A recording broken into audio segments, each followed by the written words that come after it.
lecturas juntos de muchísimas cosas que me gustaría poder decir o hablar o compartir. Creo que el Señor me ha dado la gracia y la misericordia de aprender muchísimo en este tiempo que he estado en Monterrey. Pero cuando el pastor Hernán me platicaba de la probabilidad de la predicación, tenía en mi mente justamente la última predicación que tuve la oportunidad de compartir en Monterrey. Y la porción es preciosa. El tema de la enseñanza es: este es mi Hijo amado, a él oíd.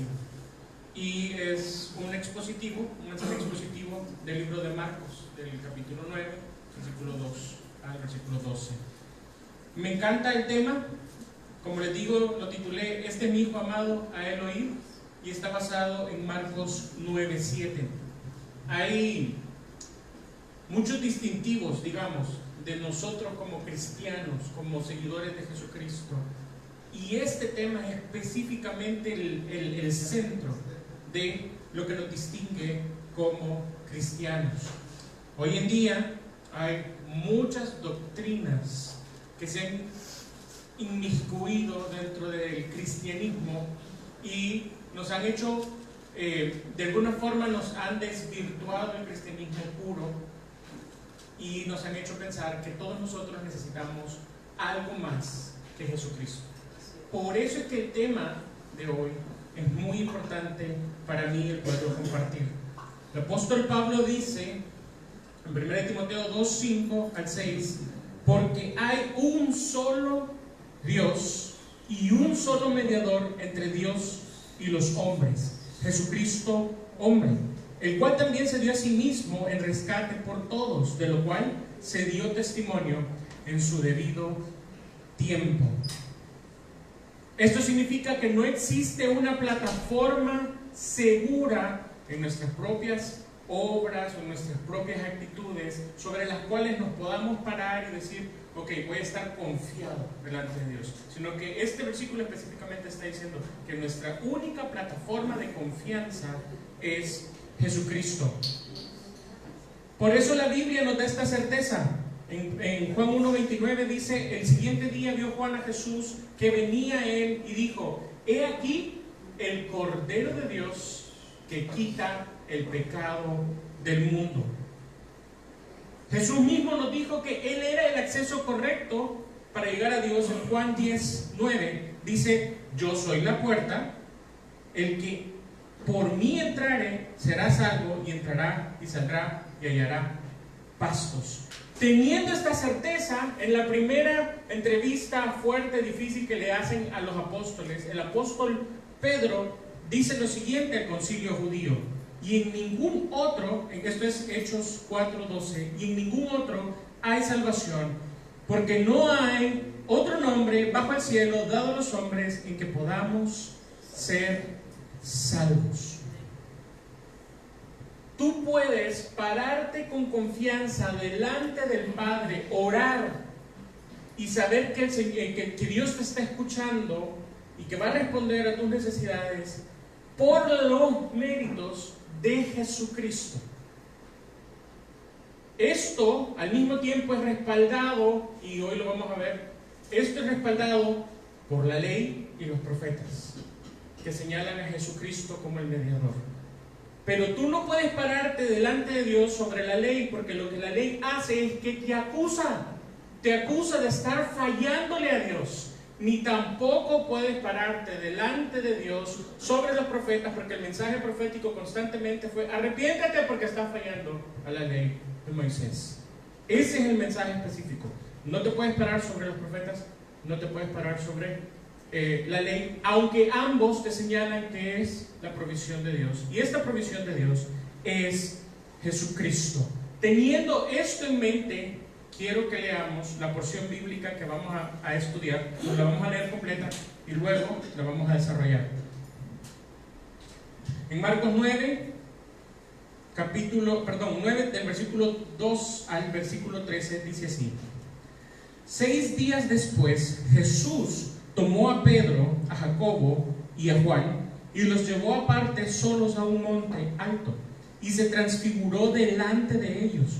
y sus vestidos se volvieron resplandecientes, muy blancos como la nieve, tanto que ningún lavador en la tierra los puede hacer tan blancos. Y les apareció Elías con Moisés, que hablaban con Jesús. Entonces Pedro dijo a Jesús: Maestro, bueno es para nosotros que estemos aquí. Llegamos 3 enramadas, una para ti, otra para Moisés y otra para Elías, porque no sabía lo que hablaba, pues estaban espantados. Entonces vino una nube que les hizo sombra, y desde la nube una voz que decía: Este es mi Hijo amado, a él oíd.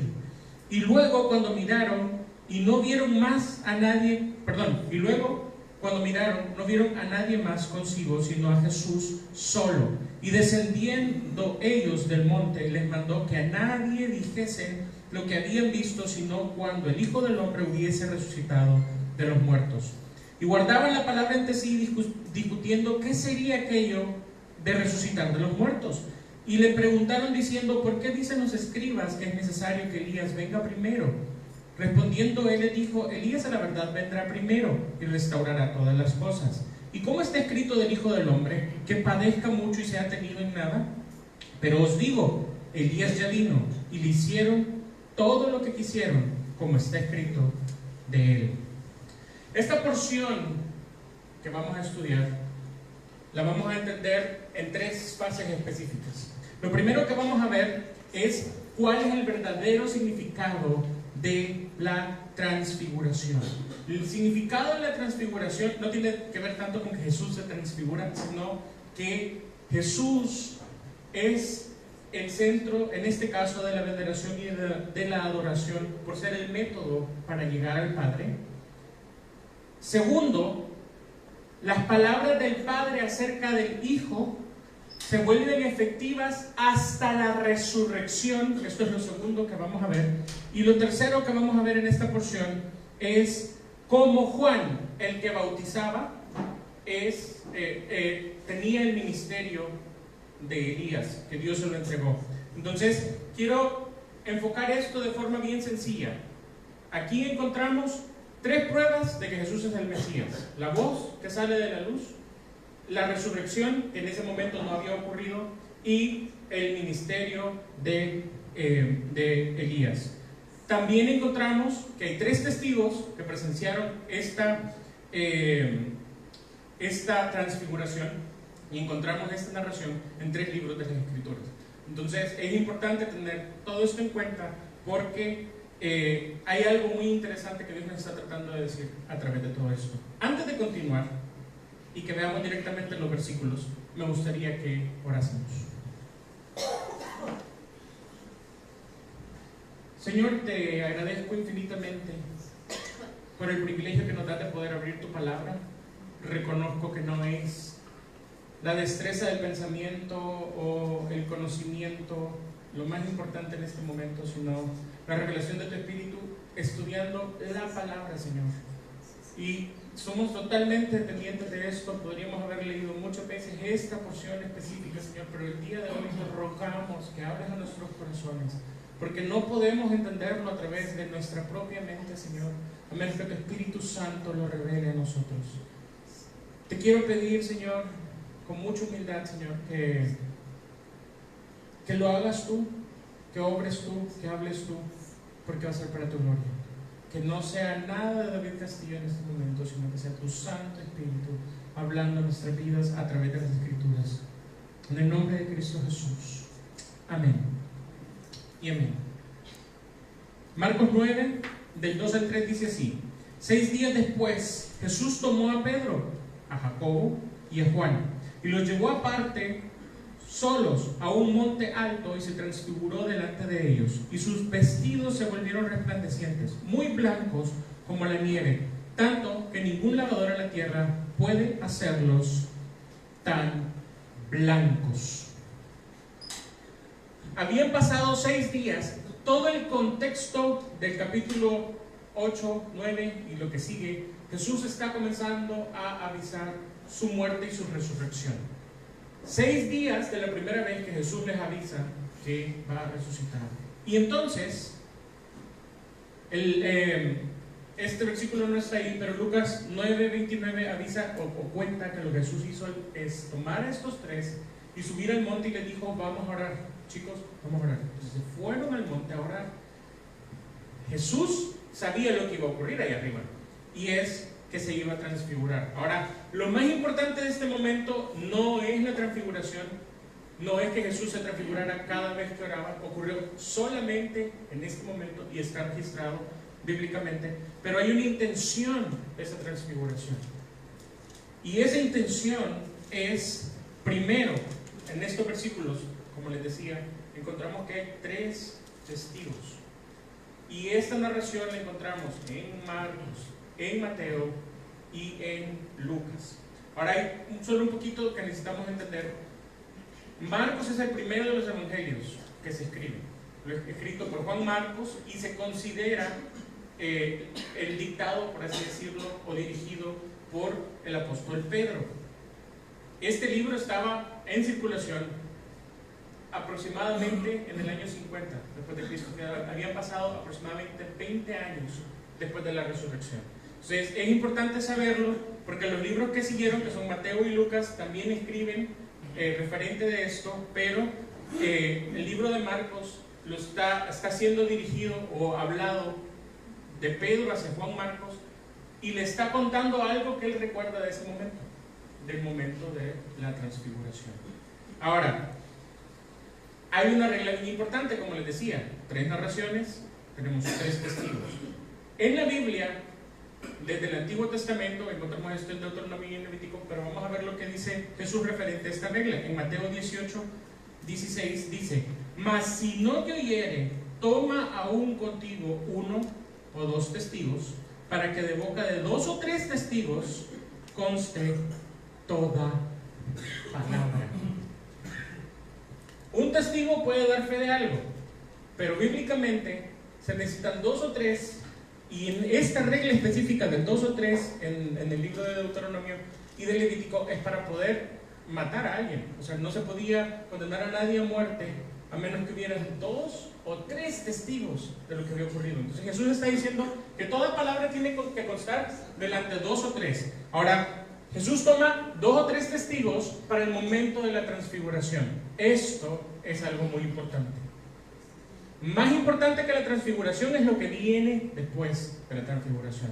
Pero es importante saber por qué va la narración, por qué se habla de la transfiguración. Bueno, creo que solo el hecho de que Jesús se transfigurara era algo impactante. Y si solo el propósito de saber que Jesús se puede transfigurar es el propósito de la narración, ahí se hubiera acabado la narración.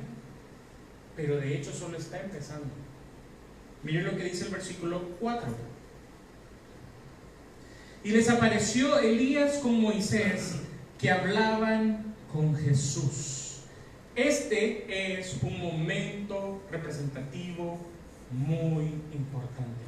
Fíjense, Elías y Moisés representan el mensaje bíblico, por así decirlo. Elías fue y es considerado hasta el día de hoy uno de los profetas más importantes, sino el más importante dentro del Antiguo Testamento. Cuando nosotros agarramos la estructura de la Biblia, digámoslo desde el hebreo, encontramos obviamente primero la ley y luego algo que se clasifica como los profetas, y los profetas se clasifican en anteriores y posteriores. ¿Quiénes escribieron los anteriores o los posteriores, o a qué se refieren? Por ejemplo, nosotros tenemos el libro de Samuel, el libro de Reyes, y estos libros fueron compuestos por las narraciones de los profetas, y se guardaron esas narraciones. No es que Samuel escribió, Samuel se muere en el libro de Samuel, o sea, cuando ya estamos en el segundo libro de Samuel, Samuel ya se murió, pero Crónicas nos cuenta qué profetas fueron los que participaron en la escritura de estos libros. No nos dice directamente que ellos lo escribieron, sino que se dice qué profetas fueron los que estuvieron en qué etapa de qué reyes. Estos profetas son los que ayudaron a componer los libros de Samuel y de Reyes. Entonces, por eso unos son profetas posteriores y otros son anteriores. Los libros históricos que nosotros conocemos, que hablan sobre los reyes, fueron compuestos por los profetas. el más grande de estos profetas, por así decirlo, sobre todo por el hecho de que el Señor se lo llevó hacia el cielo, es el profeta Elías. No tenemos un registro de la muerte de Elías, y sin embargo sí tenemos profecías de parte de Dios de que va a mandar de regreso a Elías en el momento en que el Mesías viene. Entonces esto es muy importante. Ahora, teniendo esto en cuenta, quiere decir que Elías y Moisés están representando todo lo que nosotros conocemos como el Antiguo Testamento. Ahora adivinen de qué se trata el Nuevo Testamento. ¿Cuál es el mensaje del que se habla principalmente? De Jesús. El hecho de que estén platicando en el momento de la transfiguración significa que la Biblia, el mensaje bíblico, no está peleado. Es un solo mensaje, de hecho. Y es bien importante para mí decir esto, porque muchas veces nosotros pensamos que el Antiguo Testamento y el Dios del Antiguo Testamento, y de hecho, pues eso no es algo nuevo, desde principios de la iglesia se ha combatido con esa herejía de que el Dios del Antiguo Testamento es uno y que el Dios del Nuevo Testamento es otro. No es cierto. Es un solo plan, una sola historia, una sola revelación. Ahora, Romanos 1:2 dice así, que Él había prometido a sus profetas en las Santas Escrituras. Hablando sobre el Evangelio, el versículo 1 dice, habla sobre cómo Pablo está escribiendo el Evangelio, Pablo está escribiendo referente al Evangelio que Dios había prometido por sus profetas en las Sagradas Escrituras, y luego en el versículo 3 dice que es acerca de Jesucristo, dando a entender que de principio a fin las Escrituras tienen que ver con el señalado por Dios. Sé que voy un poco rápido, todavía no hemos llegado al grueso y vamos a ver muchísimos versículos, pero necesito solo que vayamos entendiendo 3 testigos, una transfiguración, un solo mensaje bíblico, no peleado, porque si no hubieran estado discutiendo, estaban platicando. Versículos 5 al 6, 9, 5 al 6. Entonces Pedro dijo a Jesús, Maestro, bueno es para nosotros que estemos aquí. Llegamos 3 enramadas, una para ti, otra para Moisés y otra para Elías, porque no sabía lo que hablaba, pues estaban espantados.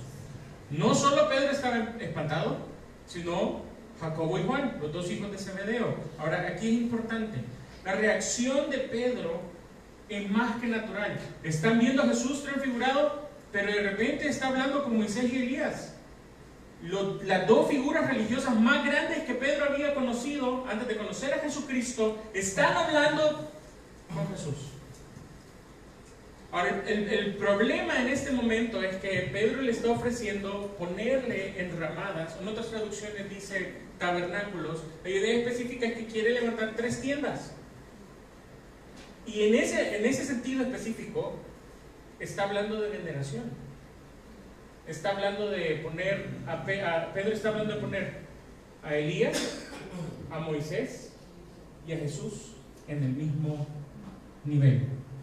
Es interesante porque esto tiende a ocurrir muy comúnmente también hoy, en nuestro cristianismo de hoy en día. No me voy a meter muy profundo, pero quiero decir, cuando tú agarras la Biblia, tú tienes que tener claro que el mensaje bíblico de principio a fin no es sobre David, no es sobre Moisés, no es sobre los hombres. El mensaje bíblico es una historia de Dios, que Dios está revelándose al mundo. Y lo que Dios hace es que desde el principio, allá acaba de pecar el ser humano, Génesis 3:15, eso no lo tengo ahí, así que Génesis 3:15, Dios hace una promesa y dice a la serpiente que va a tener una enemistad entre la serpiente y la simiente de la serpiente y la mujer, la simiente de la mujer.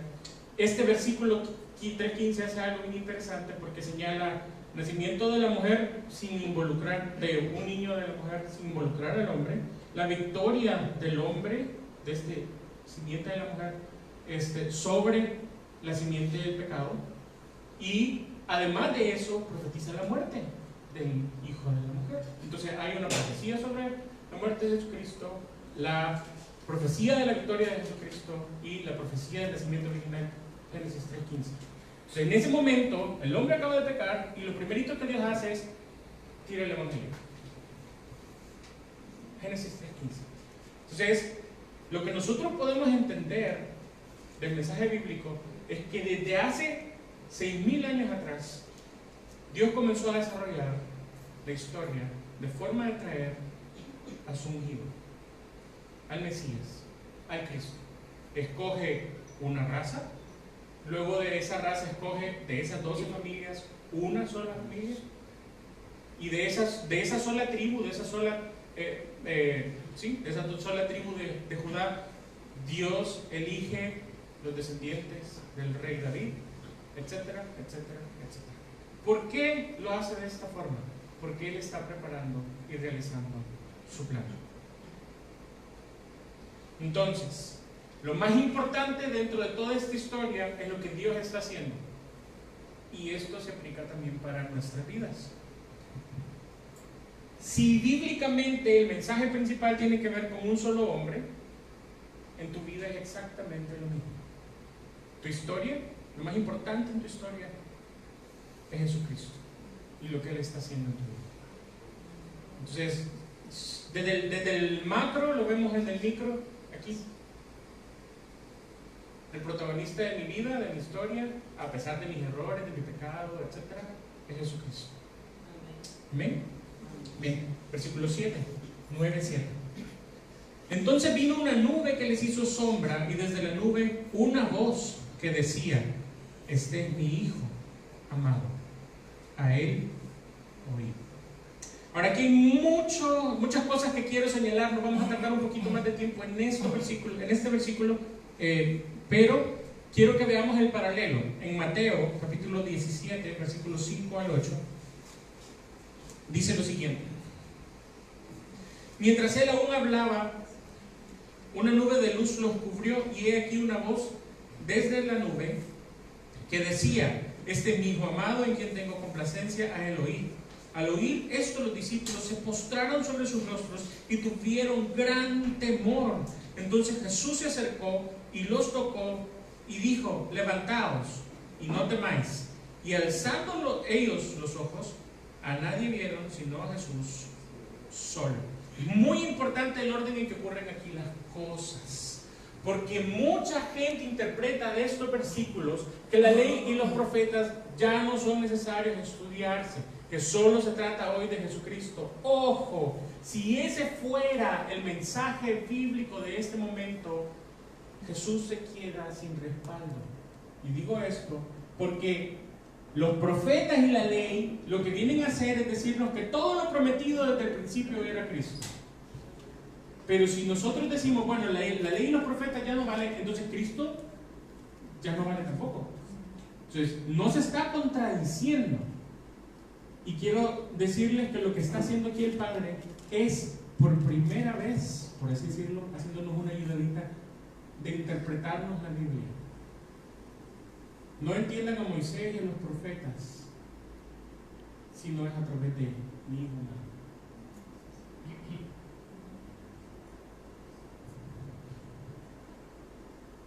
La Biblia nos demuestra una y otra vez que todas sus páginas, desde Génesis hasta el final, se tratan acerca de Jesús. Por ejemplo, miren lo que dice Romanos 10:4. Dice: porque el fin de la ley es Cristo, para justicia de todo aquel que cree. Lucas nos hace una explicación muy interesante.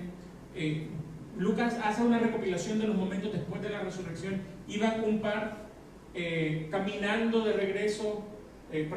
hacia Emaús, y Jesús se les puso, había resucitado, se les puso a la par, comenzó a platicar con ellos.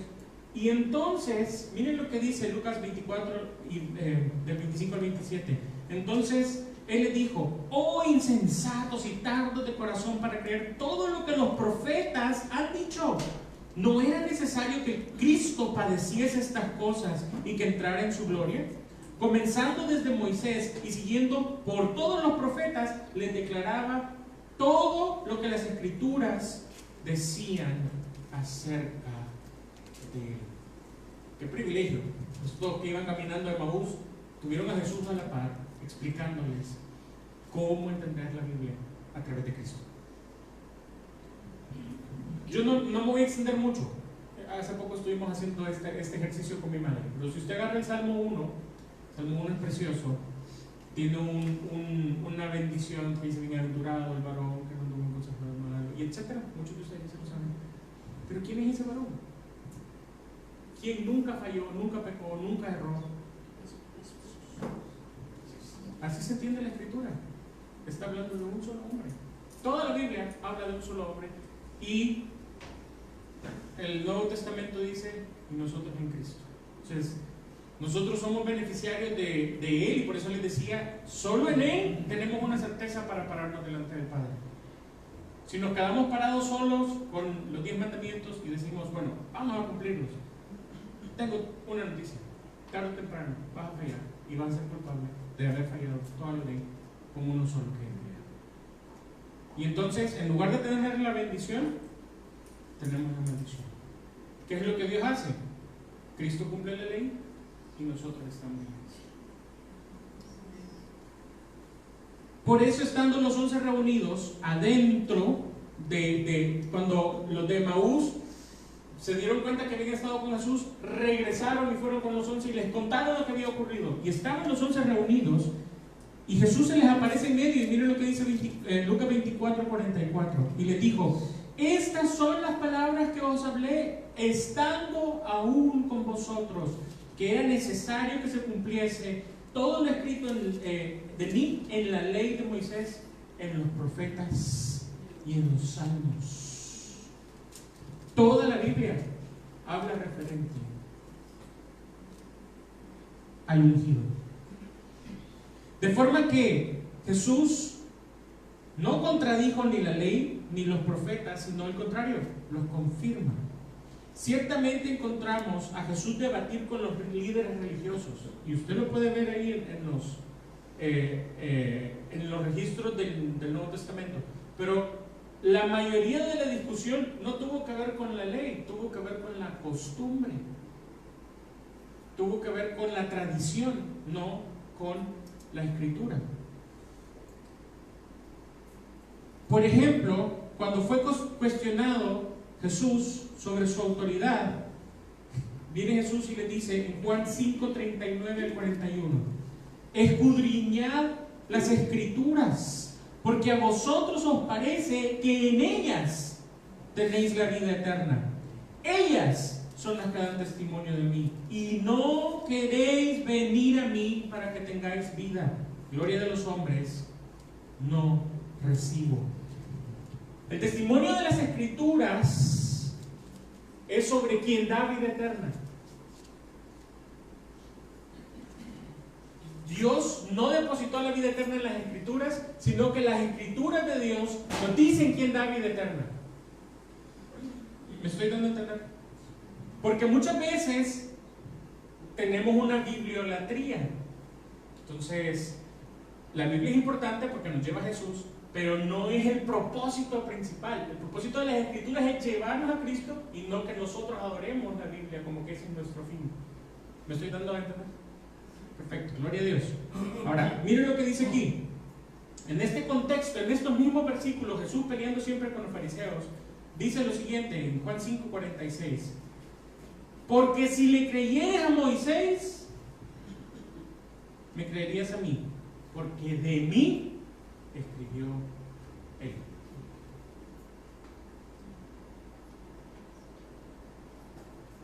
O sea que se puede leer la Biblia, se puede conocer la Biblia y no entender el mensaje. Por otro lado, el día de hoy encontramos las tumbas de los profetas Ageo, Malaquías y Zacarías. En esas tumbas, al día de hoy, ciertamente se ha llegado a hacer una veneración de los profetas.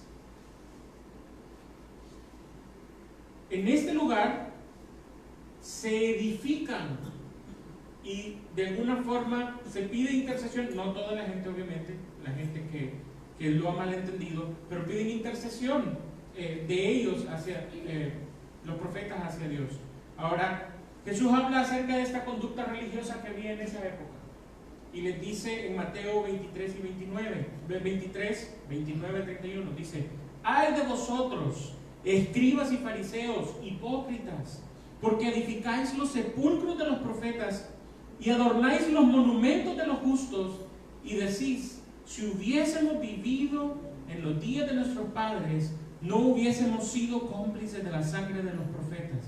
Así que dais testimonio contra vosotros mismos que sois hijos de aquellos que mataron a los profetas. Acá hay un par de profecías muy interesantes donde Dios dice, yo voy a castigar a los hijos de ustedes que mataron a los profetas. Entonces ellos están diciendo, nosotros no hubiéramos hecho lo que hicieron nuestros padres. Es decir, se echan a sí mismos la culpa, por así decirlo, de aquello lo que Dios está señalando. Pero es importante que entendamos esto. Es muy fácil hacer una idolatría de las escrituras o de las personas que Dios usó para hablar, sin llegar a lo más importante de las escrituras, que es Jesús. De modo que el mensaje del Padre en estas palabras, este es mi Hijo amado, a él oíd. No es, el resto de la Biblia no vale, sino es todo lo que la Biblia dice tiene razón, este es mi Hijo amado. De esta forma es importante que interpretemos las escrituras. Marcos 9:8 dice, y luego cuando miraron, no vieron más a nadie consigo, sino a Jesús. Qué linda forma de terminar, a Jesús solo. Cuando finalmente Moisés y los profetas te hacen llegar a esta conclusión, Jesús solo. Simbólicamente, después de la interpretación del Padre, nos lleva a Jesús. En la predicación del Evangelio mismo fue impactado por el momento de la transfiguración, de tal forma que el apóstol Pedro hace referencia a este momento de la siguiente manera en 2 de Pedro, del capítulo 2, el versículo 16. Dice, porque no os hemos dado a conocer el poder y la venida de nuestro Señor Jesucristo siguiendo fábulas artificiosas, sino como habiendo visto con nuestros propios ojos su majestad.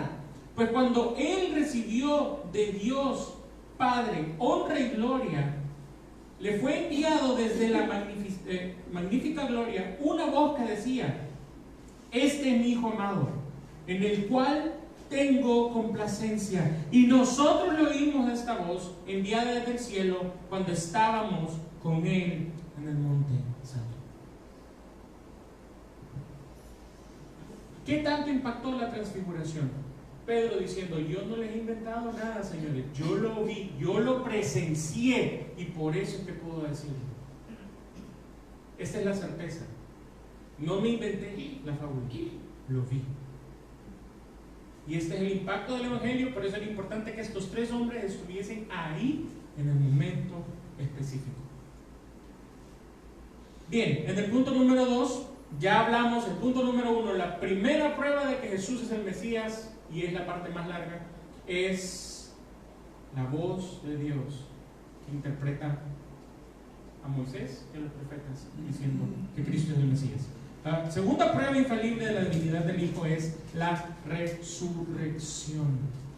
Marcos 9 dice, descendiendo ellos del monte, les mandó a que nadie dijese lo que habían visto, sino cuando el Hijo del Hombre hubiese resucitado de los muertos. A estas alturas del libro de Marcos, obviamente a este momento no se ha cumplido la muerte de Jesús. Nosotros lo vemos por 2000 años adelante. Nosotros sabemos que va a morir y va a resucitar, pero para sus discípulos en este momento no ha ocurrido. Entonces Jesús les pide que no hablen de esto hasta que haya resucitado de los muertos. La resurrección de los muertos es una de las pruebas señaladas durante todo el Antiguo Testamento. No vamos a entrar porque hay demasiados versículos que hablan sobre eso. Isaías 53, el capítulo de mis favoritos, me encanta el momento en que Dios le pide a Aarón que meta una vara en el templo, una vara que estaba muerta, resucita, reverdece y da fruto. Y así podemos agarrar muchos ejemplos durante todo el Antiguo Testamento y muchas profecías acerca de la muerte y la resurrección. Por ejemplo, Jesús mismo señala a Jonás, dice la misma señal de Jonás, 3 días muerto. Ahora, este es el punto específico. Romanos 1:4 lo describe de esta forma: que fue declarado Hijo de Dios con poder según el Espíritu de Santidad, por la resurrección de entre los muertos. De entre los muertos. Existe una parábola preciosa que ocupa Jesús para aplicar estos versículos. En esta parábola hay un hombre rico y un hombre pobre que es llamado Lázaro. Ambos mueren y Lázaro es llevado al consuelo, mientras que el hombre rico va al sufrimiento. En este momento el hombre rico se da cuenta que no es reversible su situación, que ya no hay arrepentimiento que valga, está muerto, ya no vale nada. Entonces viene y le dice lo siguiente, versículos 16 al 27, hablando con el padre Abraham, le dice, entonces le dijo, te ruego pues, padre, que envíes a la casa de mi padre, porque tengo 5 hermanos, para que les testifiquen a fin de que no vengan ellos también a este lugar de tormento. Y Abraham le dijo a Moisés y a los profetas, tienen, óiganlos. Él entonces dijo, no, padre Abraham, pero si alguno fuere a ellos de entre los muertos, se arrepentirán. Mas Abraham le dijo, si no oyeren a Moisés y a los profetas, tampoco se persuadirán, aunque alguno se levantare de los muertos. La ley y los profetas eran suficientes para entender que Cristo era el Mesías. Entonces, si una persona no es capaz de creer que lo que está apuntando a Cristo es todo lo que llamamos el Antiguo Testamento, pues tampoco lo va a hacer la resurrección. Eso es lo que está diciendo en ese momento. Entonces, la prueba indubitable de que Jesús es el Mesías es la resurrección. Marcos 9:10. Y guardaron la palabra entre sí, discutiendo qué sería aquello de resucitar de entre los muertos. Ahora, como no quiero dejar esto aquí, porque realmente no necesita mucha explicación, pero no quiero dejar esto aquí en el aire. Fíjense que uno puede leer mucho las Escrituras y orar mucho para que el Señor le hable, pero hay un momento específico que es precioso, que es el momento en que Dios te revela a través de las Escrituras lo que está tratando de decir. Miren lo que dice Lucas 24:45. Y entonces les abrió el entendimiento para que comprendiesen las Escrituras. En ese momento Jesús no había resucitado. En el versículo anterior Jesús no había resucitado porque no había muerto. Todavía no entendían las Escrituras, todavía pasaron un poco más de tiempo, pero cuando finalmente muere y resucita y los encuentra los 11 y habla con ellos y les explica cómo era necesario que ocurriera lo que decía la ley, los profetas y los salmos acerca de Jesús, la respuesta inmediata es, entonces les abrió el entendimiento para que comprendiesen las Escrituras. Y solo un paréntesis sencillo, mi querido hermano, ¿qué tanto estás comprendiendo las Escrituras mientras las lees? ¿Qué tanto te llevan ellas a Cristo? Déjamelo ahí, no me responde, piensen. Entonces ya vimos que la voz del cielo confirma a Jesús como el Cristo. Vimos que la resurrección iba a confirmar a Jesús como el Cristo. Y lo tercero, y para concluir, que quiero hablar hoy es del ministerio de Elías. Juan fue el Elías prometido. Marcos 9:11, y le preguntaron diciendo, ¿por qué dicen los escribas que es necesario que Elías venga primero? Elías se ha vuelto en una figura emblemática de la religión judía. Como les decía, representa a los profetas. La labor que hizo Elías principalmente fue predicarle al pueblo de Israel que se había extraviado, y les decían, pueblo, vuélvanse a Jehová. Dios le permitió a Elías el que pudiera cerrarse el cielo durante 3 años y medio, la famosa señal del sacrificio siendo consumido a pesar de estar lleno de agua. Dios le permite a Elías pues predicar durante un tiempo largo para que el pueblo se arrepintiese. En la época del rey Acab y su esposa Jezabel, el pueblo estaba muy lejos de Dios, pero representa principalmente eso, un ministerio de arrepentimiento. El mensaje principal de Elías es: vuélvanse de regreso al único Dios.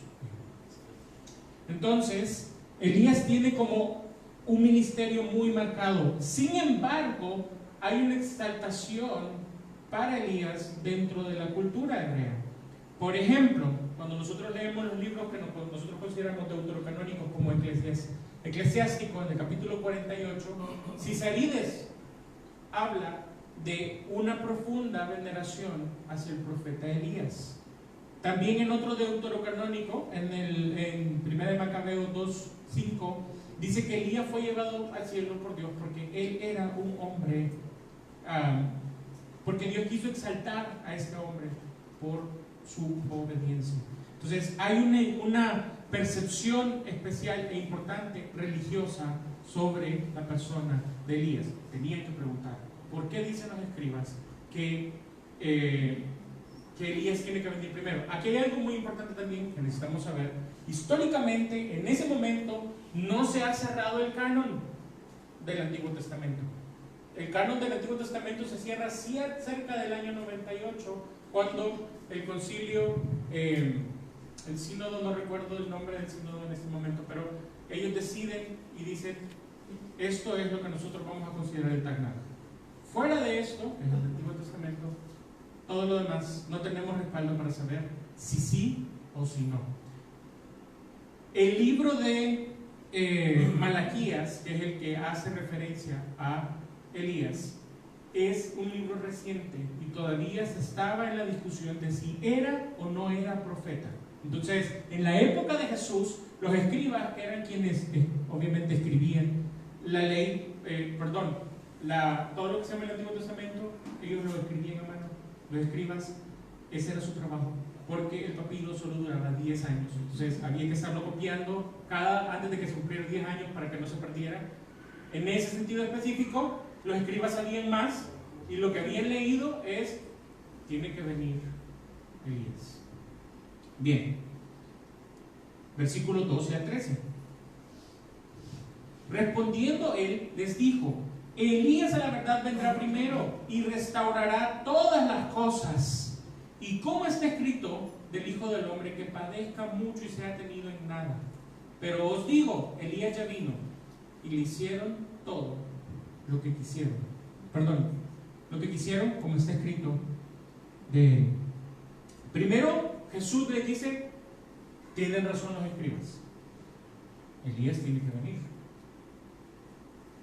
Y esto lo encontramos en Malaquías 4. No vamos a ir todavía a Malaquías, pero hay una pregunta que le llena la cabeza a Jesús más. Si estos manes tienen una cita para saber que Elías va a venir, pero no se dan cuenta de todas las demás citas en el Antiguo Testamento que hablan sobre el sufrimiento del Mesías. ¿Alguna vez leyeron ese salmo que dice: se declarará tu gracia y tu bondad en el cielo o en la muerte, en el lugar de los muertos? ¿No lo he leído nunca? Es un salmo muy interesante, que literalmente pareciera que es una oración de alguien que está o a punto de morir o muerto, y literalmente lo que se interpreta es la muerte del Mesías. Desde ahí, obviamente, hay una resurrección, pero el punto que quiero ir es como teniendo tantas citas. A ver, una forma específica de entender el sufrimiento del Mesías. Uno de los hombres que representa el rol del Mesías es José, vendido sin haber cometido un solo pecado, por así decirlo, siendo inocente, va a una nación, lo meten preso por algo que no ha hecho, y por su sufrimiento se salva el resto del pueblo. Entonces, Jesús pregunta: ¿les interesa saber si viene Elías? Ahora la pregunta que yo tengo, dice Jesús, es: ¿por qué no se preguntan por qué va a sufrir el Mesías? ¿Por qué no se preguntan esto? Lo que está diciendo de otra forma es: hay una señal más importante, y es que el Mesías va a sufrir y va a ser rechazado por el pueblo. Cuando uno lee el libro de Ezequiel, hay un par de declaraciones interesantes en el libro de Ezequiel. Y esas declaraciones del libro de Ezequiel es que va a llegar el momento en que el pueblo va a decir que Dios es injusto por perdonar como perdona. ¿Por qué? Porque dice que por muy justo que haya sido una persona, eso no lo va a salvar el día que peque. Pero por muy malo que haya sido una persona, eso no lo va a detener de ser salvo el día que se arrepienta. Lo dice el libro de Ezequiel. Entonces dice, y después de decir eso, dice, y entonces ustedes me dirán, Dios no está actuando de forma justa. Porque lo justo es que se salven solo los buenos. El libro lo está diciendo el libro de Ezequiel, estamos hablando del Antiguo Testamento. En ese momento ellos están en el exilio. Ezequiel escribe cuando está en Babilonia. Esto es importante porque está profetizando lo que nosotros llamamos el periodo de la gracia. Y es lo que Dios hace. Muchos que somos muy culpables hemos sido tomados como inocentes por causa de Jesucristo. Miren lo que dice Malaquías. Malaquías 4, del versículo 4 al versículo 6. Acordaos de la ley de Moisés, mi siervo, al cual encargué en Horeb ordenanzas y leyes para todo Israel.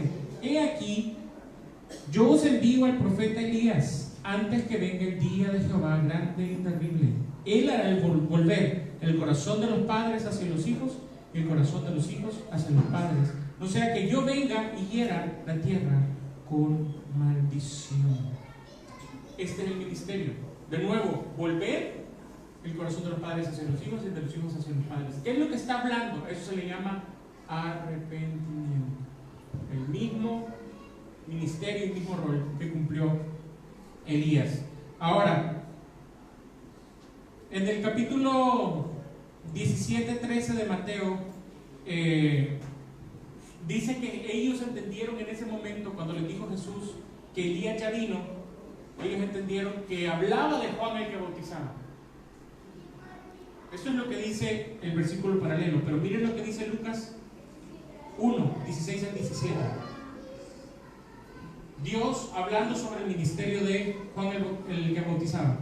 Y hará que muchos de los hijos de Israel se conviertan al Señor, Dios de ellos, e irá delante de él con el espíritu y el poder de Elías para hacer volver el corazón de los padres a los hijos y de los rebeldes a la prudencia de los justos, para preparar a su pueblo, a un pueblo bien dispuesto.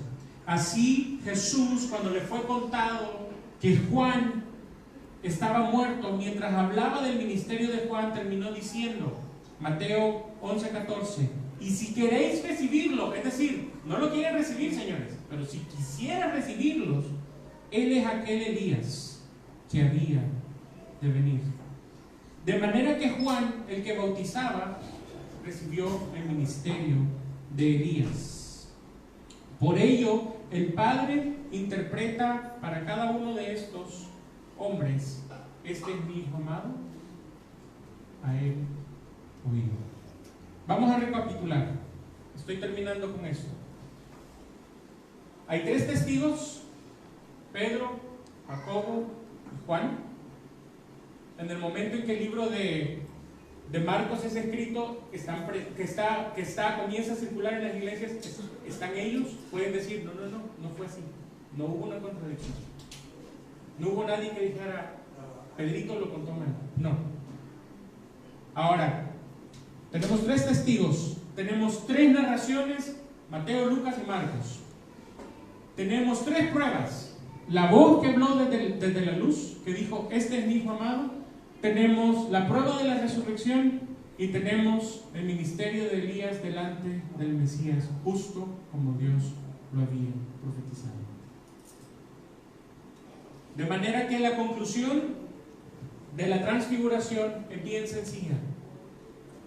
Es la voz específica de Dios diciendo, este es mi hijo amado, a él oíd. Cada vez que agarremos las escrituras, tengamos esto en mente. Vamos a orar, mis queridos hermanos.